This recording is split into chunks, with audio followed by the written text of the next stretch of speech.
Hello everyone, happy Friday. Today I want to start a new Friday segment called Dissecting Christmas. And I know what you're thinking. No, please, Kevin, don't ruin Christmas. It's a magical time for me. No. In the words of the great Tim Minchin, I really like Christmas. When you truly love something, learning about it can help you appreciate it more, not less. Think about it. What do you do when you love a frog? You dissect it. Let's start with Santa. Now, Santa Claus has been around for a very long time, and he's an amalgamation of several other characters. There's St. Nicholas, who used to give lots of money to the poor. There's Odin, who used to ride an 8-legged horse across the sky during the Yuletide. And there's Father Christmas, who's represented in A Christmas Carol by Charles Dickens as the ghost of Christmas present. But the contemporary idea of a Santa who climbs down the chimney and reverse burgles you didn't really pick up until the 1800s. In 1823, Clement Clarke Moore anonymously published a little poem. You may have heard of it. It was called A Visit from St. Nicholas, but I bet you call it The Night Before Christmas, don't you? And it is a heartwarming tale of throwing up sashes, turning with jerks, and drawing one's mouth up like a bow. And we began to tell our children that if they were very, very, very good, a fat bearded man would fly all across the globe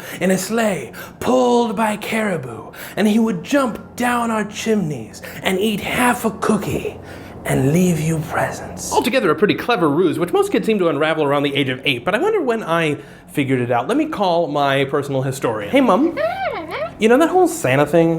Listen, I was wondering, when exactly did I end up knowing about that? 5 years old. I lost my innocence at the age of 5.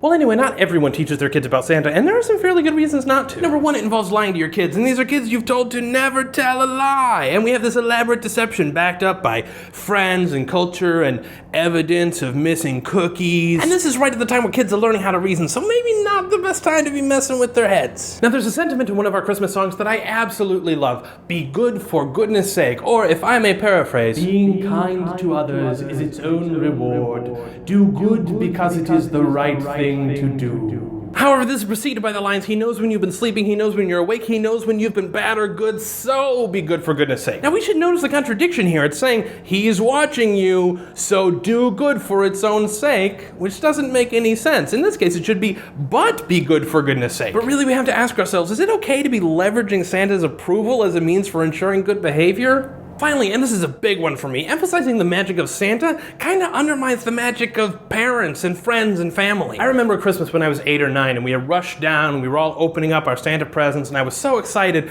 and I turned around because I wanted to say thank you to my parents. And my mom shot me a look like, what do you think you're doing? And I remember I was really sad about that. I wasn't trying to ruin Santa for my siblings. I really appreciated this gift and I wanted to say thanks to the people who I knew had gone out of their way to make sure I got it. Now maybe Santa's a fantastic reminder of all of the magic that exists in our lives, but it's worth thinking about whether or not it's something that truly helps our kids. So let me know what you think. When did you first discover the Santa myth, and do you think it's something that you're going to teach your kids? So leave me a note down in the comments, hit like or subscribe, or if you have already, I do get to say thank you now, so sincerely, thank you. Stay tuned for new videos every Monday, Wednesday, Friday. Have a fantastic weekend, and I will see you on Monday.